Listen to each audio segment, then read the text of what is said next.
கும்பராசிக்காரங்க நல்லது கெட்டதை முழுசாக தெரிஞ்சவங்க, சனி பகவானை ராசி அதிபதியாக கொண்டவங்க, எல்லா இடங்களையும் நேர்மையும் உண்மையும் மட்டுமே நம்பக்கூடியவங்க. உங்களுக்கு சொந்தமோ பந்தமோ அது தப்புனா அது தப்பு தான், வெட்டு ஒன்று துண்டு ரெண்டுன்னு பேசக்கூடியவங்க. உங்களை ஒருத்தர் பஞ்சாயத்துக்கு கூட்டு போகிறாங்க அப்படின்னா நீங்கள் கூட்டு போகிற பக்கம்லாம் சப்போர்ட் பண்ண மாட்டீங்க. விசாரிச்சுட்டு எந்த தரப்பு நியாயம் இருக்குதோ அங்கே தான் நீங்கள் சப்போர்ட் பண்ணுவீங்க. உண்மை நியாயத்திற்கு மட்டுமே என்றைக்குமே கை கொடுப்பீங்க. உண்மைக்கு புறம்பாக எந்த ஒரு விஷயத்தையுமே செய்ய மாட்டீங்க. இதனால தான் உங்களுக்கு நிறைய கஷ்டங்களும் துன்பங்களும் அதிகமாகவே ஏற்பட்டுக்கிட்டு இருக்கு. தங்களுடைய கஷ்டத்தையும் கண்ணீரையும் கடுகளவு கூட மற்றவங்களுக்கு தெரியாமல் பார்த்துக்குவாங்க. இதனால் பார்க்குறவங்க எல்லாருமே கும்பராசியா இவங்களுக்கு என்னப்பா சூப்பராக இருக்கிறாங்க, இவங்களுக்கு என்ன குறைச்சல் அப்படின்னு தான் நினச்சிட்டு இருக்கிறாங்க. ஆனால் சாப்பாட்டு கூட கஷ்டப்படுறது உங்களுக்கு மட்டும்தான் தெரியும். கஷ்ட காலத்தில் திரும்பி பார்க்கக்கூட ஆள் கிடையாது. ஏதோ தட்டு மாதிரி எந்திரிச்சு நிற்கிறப்போ உங்களை குறை சொல்கிறதுக்குனே நிறைய பேர் தேடி வருவாங்க. உங்கள் சொந்தக்காரங்க நண்பர்களுக்கு ஒரு தேவை இருக்குதுன்னா மட்டும்தான் உங்ககிட்ட வருவாங்க. அந்த தேவை முடிஞ்ச உடனே உங்களை தூக்கி போட்டுருவாங்க. மறுபடியும் அவங்க உங்ககிட்ட உதவின்னு கேட்பாங்க. அவங்க உங்களுக்கு முன்னாடி பண்ண துரோகத்தை எல்லாமே மறந்துட்டு மீண்டும் அவங்களுக்காக உதவி செஞ்சு ஏமாறக்கூடியவங்க தான் நீங்கள். வாழ்க்கையில் எப்படியாவது முன்னேறிடணும் அப்படிங்கிறக்காக தினம் தினம் கஷ்டப்பட்டு உழைக்கிறவங்க தான் நீங்கள். கடந்த காலகட்டங்களில் தங்களுடைய வாழ்க்கையில் நீங்கள் நல்லது நடக்க போகுதுன்னு நினச்சிட்டு இருந்திருப்பீங்க. ஆனால் உங்களுக்கு அந்த டைமில் ஒரு மிகப்பெரிய ஏமாற்றம் தான். இந்த ஜென்மச்சனி மூலமாக நிறைய கஷ்டங்களும் துன்பங்களும் இழப்புகளும் ஏமாற்றங்களும் மட்டுமே நீங்கள் அதிகப்படியாகவே சந்திச்சிருப்பீங்க. சொந்த பந்தத்தை இழந்தீங்க, சொத்துக்களை இழந்தீங்க, தங்களுக்கு நெருக்கமாக இருக்கக்கூடிய உறவுகளையுமே இழந்தீங்க. கடைசியாக நான் மட்டும்தான் எல்லாத்தையுமே இழந்துட்டு நிற்கிறதா இருக்குது, எனக்கு உயிர் வாழவே பிடிக்கலைன்னு சொல்லிக்கிட்டு இருக்கீங்க. இதுக்கு மேலே என்னால் வாழவே முடியலை சாமி, தயவு செஞ்சு என்னை உன் கூடையே கூட்டிக்கிட்டு போயிரு. நான் இவ்வளோ கஷ்டப்பட்டதுக்கப்புறம் எனக்கு வாழ்க்கையில் வாழணுங்கிற எண்ணம் சுத்தமாகவே போயிருச்சு. உங்கள் மனசில் கவலையும் துன்பம் தான் அதிகமாகவே இருக்குது. நீங்கள் செய்யக்கூடிய ஒவ்வொரு விஷயத்தையுமே தடுப்பதற்கும் உங்களை அவமானப்படுத்துவதற்கும் இங்கே நிறைய நபர்கள் முயற்சி பண்ணிக்கிட்டு இருக்காங்க. இது எல்லாமே தெரிஞ்சுமே கூட நீங்கள் என்னமோ பண்ணுங்க எனக்கு என்ன வந்துச்சு அப்படின்னு தன் வேலையில் மட்டும் என்றைக்குமே குறிக்கோளாக இருக்கிறவங்க தான் நீங்கள். ஏன் எனக்கு மட்டும் ஏன் இவ்வளோ கஷ்டம் வருது, என்னுடைய வாழ்க்கையில் நான் யாருக்குமே கெடுதலையோ கஷ்டத்தையோ துன்பத்தையோ கொடுத்ததில்லை, எனக்கு மட்டும் ஏன் இந்த மாதிரி எல்லாமே நடக்குது அப்படின்னு தான் பெரும்பாலான நபர்கள் சொல்லிக்கிட்டு இருக்கீங்க. உங்களுக்கு பிரச்சனைங்கிறது வரும், அது கொஞ்ச நாள் இருக்கும், அதுக்கப்புறம் அந்த பிரச்சனை போயிடும். இந்த மாதிரி பிரச்சனை வரும் போகும் அப்படிங்கிற நிலைமையில தான் நிறைய நபர்கள் வாழ்ந்துக்கிட்டு இருக்கீங்க. நீங்கள் என்னதான் பிரச்சனையை தவிர்த்தாலும் ஏதாவது ஒரு சூழ்நிலையில் உங்களை நோக்கி பிரச்சனையும் கஷ்டமும் வந்துக்கிட்டு தான் இருக்குது. ஆனால் இனி வரக்கூடிய நாட்களில் உங்களுக்கு இன்பத்தையும் மகிழ்ச்சியும் மட்டுமே தரக்கூடிய ஒரு காலகட்டமாகவே அமைஞ்சிருக்குது. இதனால் வரைக்கும் நடந்த கெட்ட விஷயத்தை எல்லாமே விட்டுருங்க. இனி வரக்கூடிய நாட்களில் உங்களுக்கு எப்படிப்பட்ட நன்மைகள் நடக்கப் போகுது அப்படிங்கிறத பற்றி தான் இந்த பதிவில் நாம் தெளிவாக பார்க்க போகிறோம். கடந்த 2025 மிக மோசமான ஒரு நரக வாழ்க்கையில் வாழ்ந்தவங்க தான் நீங்கள். ஏன்னா அந்த டைமில் உங்களுக்கு இந்த ஜென்மச்சனியோட முடிவு அப்படிங்கிறது இருந்ததுனால அந்த டைமில் உங்களுக்கு கஷ்டங்களும் துன்பங்களும் அதிகமாகவே சந்திச்சிருப்பீங்க. சரி 2025 தான் முடிஞ்சிருச்சு, 2026 நம்ம நினச்ச மாதிரி நம்ம வாழ்க்கை மாறப்போகுதுன்னு வந்த உங்களுக்கு இதுலேயும் முதல் 3 மாதம் ஒரு மிகப்பெரிய ஏமாற்றம் தான். ஜனவரி, பிப்ரவரி, மார்ச், இப்போ நம்ம ஏப்ரல் மாதத்தில் இருக்கோம். இந்த ஏப்ரல் மாதத்தில் இருந்தாவது எங்களுக்கு ஒரு மாற்றம் வராதா அப்படின்னு கேட்குற உங்களுக்கு நிச்சயம் இந்த ஏப்ரல் மாதம் 15ஆம் தேதியிலேருந்து பார்த்தீங்கன்னா உங்களுக்கு நல்ல ஒரு மாற்றம் அப்படிங்கிறது கண்டிப்பாக ஏற்பட போகுது. குறிப்பாக இந்த சித்திரை மாதம் முதல் பார்த்தீங்கன்னா உங்களுக்கு நல்ல ஒரு தொடக்கம் அப்படிங்கிறது கண்டிப்பாகவே ஏற்பட போகுது. ஏன்னா இந்த ஏப்ரல் மாதத்திலிருந்து பார்த்தீங்கன்னா உங்களுக்கு ஏப்ரல் 20ஆம் தேதியில் சனி பகவான் வக்ர நிவர்த்தி அடைகிறாரு.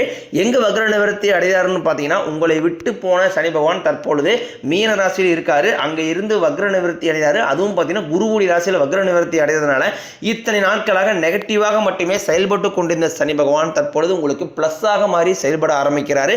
அப்படி ப்ளஸ்ஸாக மாறி செயல்பட ஆரம்பிக்கிறதுனால உங்கள் வாழ்க்கையில் கடந்த காலகட்டங்களில் நீங்கள் சனி பகவான் மூலமாக எதையெல்லாமே இழந்துட்டு கஷ்டப்படுறீங்களோ அதை அனைத்தையும் திரும்ப பெறக்கூடிய ஒரு காலகட்டமாகவே பார்க்கப்படுது. அது மட்டும் இல்லாமல் பார்த்தீங்கன்னா சனி பகவானை பொறுத்த வரைக்கும் நீங்கள் செய்த கர்மாவிற்கேற்ற தண்டனையை தான் ஃபஸ்ட்டு கொடுப்பாரு. அதன் பிறகு பார்த்தீங்கன்னா நல்ல ஒரு முன்னேற்றம் அப்படிங்கிறது கண்டிப்பாகவே உங்களுக்கு சனி பகவான் மூலமாகவே ஏற்பட போகுது. அதை தொடர்ந்து பார்த்தீங்கன்னா குருவுடைய வக்ர நிவர்த்தி. இத்தனை நாட்களாக குரு பகவான் பார்த்தீங்கன்னா உங்கள் ராசியில் 9ஆம் இடத்துல இருந்ததுனால தான் பொருளாதாரத்தில் ஒரு மிகப்பெரிய ஒரு பின்னடைவு அப்படிங்கிறது ஏற்பட்டு இருந்திருக்கும். தற்பொழுது 9ஆம் இடத்துல கூடிய குரு பகவான் 3ஆம் இடமான லக்னஸ்தானத்தை நோக்கி வரதுனால இத்தனை நாட்களாக கிடைக்காம இருந்த ஒட்டுமொத்த குரு பயிற்சி பலன்களும் தற்பொழுது உங்களுக்கு முழுமையாக கிடைக்க போகுது. இதன் மூலமாக பொருளாதாரத்தில் ஒரு மிகப்பெரிய ஒரு அசுர வளர்ச்சி அப்படிங்கிறது உங்களுக்கு காத்துக்கிட்டு இருக்குது. அதை தொடர்ந்து பார்த்தீங்கன்னா சுக்கிர பெயர்ச்சியை பொறுத்த வரைக்கும் பார்த்தீங்கன்னா இது 12 ராசிகளுக்குமே பொது பலன்களாகவே பார்க்கப்பட்டாலும் நிச்சயம் இதன் மூலமாக உங்களுக்கு ஒரு உச்சத்திற்கு போகக்கூடிய வாய்ப்புகள் என்பது அதிகமாகவே உள்ளது. கடைசியாக பார்த்தீங்கன்னா 5 வருட கிரகங்களுடைய சேர்க்கையானது இந்த ஏப்ரல் இறுதியில் உங்களுக்கு ஸ்டார்ட் ஆக போகுது. இந்த 5 வருட கிரகங்களுடைய சேர்க்கை என்பது கிட்டத்தட்ட பார்த்தீங்கன்னா ஒரு ராஜயோகத்திற்கு இணையான ஒரு நாட்களாகவே கருதப்படுகிறது. அடுத்து வரக்கூடிய ஒரு 8 மாதங்களை பொறுத்த வரைக்கும் இந்த 5 வருட கிரகங்களில் ஃபர்ஸ்டாக இருக்கிறது பார்த்தீங்கன்னா சனி பகவான் தான். சனி பகவான் ராசி அதிபதியாக கொண்ட உங்களுக்கு இந்த வருடகிரகங்களுடைய மாற்றங்கள் மூலமாக நிச்சயம் ஒரு கூடுதல் முன்னேற்றம் அப்படிங்கிறது கண்டிப்பாகவே ஏற்பட போகுது. கடந்த காலகட்டங்களில் நல்ல ஒரு வேலைங்கிறது கிடைச்சிருக்காது. ஏதோ ஒரு கிடைக்கிற வேலைக்கு ஒரு 10,000 சம்பளத்துக்கோ 5,000 சம்பளத்துக்கோ பிடிக்காத ஒரு வேலையை குடும்ப கஷ்டத்துக்காக வேற வழியே இல்லாமல் செஞ்சுக்கிட்டு இருந்திருப்பீங்க. ஆனால் இனி வரக்கூடிய நாட்களில் நீங்கள் படித்த படிப்புக்கு ஏற்ற மாதிரியும் உங்களுக்கு பிடிச்ச மாதிரியும் நீங்கள் ஒரு அரசாங்க வேலைக்கு ட்ரை பண்ணாலும் சரி, இல்லை ஒரு ஐடி ஜாப்போ பிரைவேட் ஜாப்போ பேங்க் சைடோ நீங்கள் எங்கே வேலைக்கு ட்ரை பண்ணாலும் அந்த ஜாப் அப்படிங்கிறது உங்களுக்கு நிச்சயமாக கிடைக்க போகுது. கோர்ட்டு கேஸ்னு ரொம்ப நாட்களாக அலைஞ்சிட்டு இருக்கிற நபர்களுக்கு விரைவில் உங்களுக்கு சாதகமாகவே தீர்ப்பு வரும். சொத்து பிரச்சனையும் உங்களுக்கு சாதகமாகவே முடியும். சனி பகவானினுடைய பார்வை உங்களுக்கு நேரடியாகவே இருக்குது. இதன் மூலம் வருமானம் அப்படிங்கிறது பல வழிகளில் வரும். தொழில் லாபம் சற்று அதிகமாகவே கிடைக்கும். அரசியல்வாதிகளை பொறுத்த வரைக்கும் புதிய பொறுப்புகள் புதிய பதவிகள் எல்லாமே தானாகவே உங்களை வந்து சேரும். ராகு கேதுவால உங்களுடைய செல்வாக்கு உயரும், உடல் ஆரோக்கியம் மேம்படும், சங்கடங்கள் நீங்கும். மறைமுகமாக உங்கள் தொழில் வாழ்க்கையிலும் சரி இல்லற வாழ்க்கையிலும் சரி நிறைய நபர்களும் தொல்லை கொடுத்துருப்பாங்க. இனி அவர்களுடைய தொந்தரவுங்கிறது முழுவதுமாகவே இருக்காது. கடந்த காலகட்டங்களில் நீங்களும் ஒரு கம்பெனியில் இரவு பகல் பார்க்காம உழைச்சிட்டு இருந்திருப்பீங்க.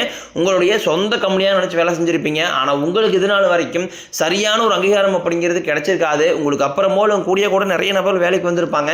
அவங்களுக்கு நிறைய சலுகை எல்லாமே கிடைச்சி நல்ல ஒரு முன்னேற்றத்திற்கு போயிருப்பாங்க. ஆனால் நீங்கள் மட்டும் எப்படி வேலைக்கு வந்து சேர்ந்தீங்களோ அதே மாதிரி தான் இன்னை வரைக்கும் இருந்திருப்பீங்க. ஆனால் இனி வரக்கூடிய நாட்களில் உங்களுக்கு சம்பள உயர்வு பதவி உயர்வு உங்களுக்கு மேலே இருக்கக்கூடிய அதிகாரிகளுடைய ஆதரவு முதற்கொண்டும் உங்களுக்கு கிடைக்க போகுது. இனி உங்கள் வார்த்தைக்கு மதிப்பு மரியாதை கிடைக்கும்.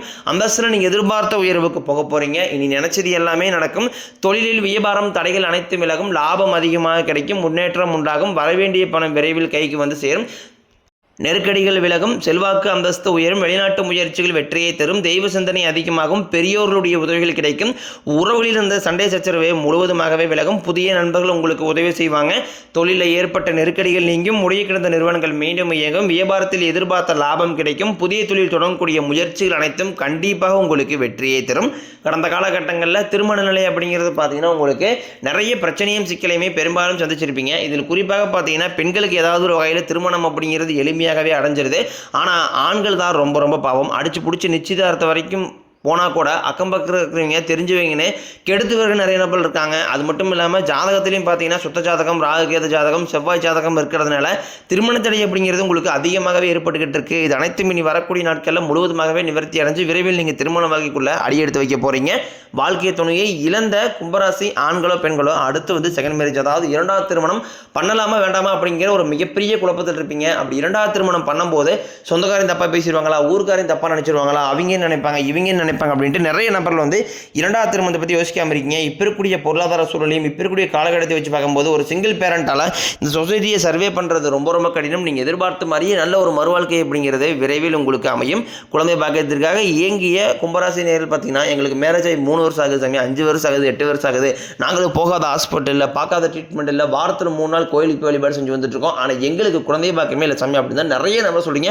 கண்டிப்பாக வரக்கூடிய முதல் 6 மாதங்களுடைய நிச்சயம் உங்களுக்கு உடல் சார்ந்த பிரச்சனை அனைத்தும் நிவர்த்தி அடைஞ்சு விரைவில் உங்களுக்கு குழந்தை பாக்கியம் அப்படிங்கிறது கண்டிப்பாக உண்டாகும். காதலிப்பவர்களுக்கு இந்த 2026 நிச்சயம் ஒரு மாற்றத்தை தரக்கூடியதாகும். அந்த காதல் திருமணம் அப்படிங்கிறது அடுத்த கட்டம் நோக்கி போகக்கூடிய வாய்ப்புகளும் உங்களுக்கு அதிகமாகவே உள்ளது. இனி வரக்கூடிய நாட்களில் கடினமான காரியத்தையும் சுலபமாக செஞ்சு முடிப்பீங்க. உங்கள் எளிமையான பேச்சு திறமையால் நீங்கள் அனைவரையுமே கவர்ந்திருப்பீங்க. சமூகத்தில் உங்கள் பெயருக்கும் புகழுக்கும் படிப்படியாக முன்னேற்றம் வரப்போகுது. சிலருக்கு படிப்பதற்காகவும் வேலை விஷயமாகவும் தொழில் விஷயமாகவும் வெளிநாடு போகக்கூடிய வாய்ப்புகளும் கிடைக்கப் போகுது. கும்பராசியை பொறுத்த வரைக்கும் நீங்கள் ஆண்களோ பெண்களோ அரசு வேலையோ தனியார் வேலையோ கூலி வேலையோ நீங்கள் எதிர்பாராத வருமானம் அப்படிங்கிறது உங்களுக்கு இரட்டை மடங்காக கிடைக்க போகுது. சேமிப்பு அப்படிங்கிறது பல மடங்காக உயரப்போகுது. இதன் மூலமாக கடந்த காலகட்டங்களில் ஏற்பட்ட கடன் பிரச்சனை அனைத்தும் வரக்கூடிய நாட்களில் ஒரு பைசா கடன் இல்லாமல் அனைத்து விதமான கடன்களையுமே முழுவதுமாகவே நீங்கள் கட்டி முடிக்க போகிறீங்க. இனி உங்களுடைய வளர்ச்சி கண்டு உங்களுடைய நண்பர்கள் சொந்தக்காரங்க குடும்ப உறவுகளே உங்களுக்கு எதிரிலாகும் துறைகளாக மாறக்கூடிய வாய்ப்புகளும் அதிகமாக உள்ளது. முடிஞ்ச அளவுக்கு தவறான உறவுகளுடைய பழக்க வழக்கங்கள் தீய மது பழக்க வழக்கங்கள் இருக்கும் பட்சத்தில் உடனடியாக அவற்றிலிருந்து விலகி இருப்பது ரொம்ப நல்லது. இல்லாத பட்சத்தில் உங்களுடைய குடும்ப வாழ்க்கையை தலையிலாக மாறக்கூடிய ஆபத்தும் அதிகமாகவே உள்ளது. உங்களை தேடி புதிய நபர்களும் வரப்போறாங்க. அவர்கள் மூலமாக நல்ல ஒரு தொடக்கம் அப்படிங்கிறது ஆரம்பிக்க போகுது. முடிஞ்ச அளவுக்கு எந்த விஷயத்தையுமே யார்ட்டையுமே ஷேர் பண்ணாத வரைக்கும் உங்களுக்கு எந்த ஒரு பாதிப்பும் கிடையாது.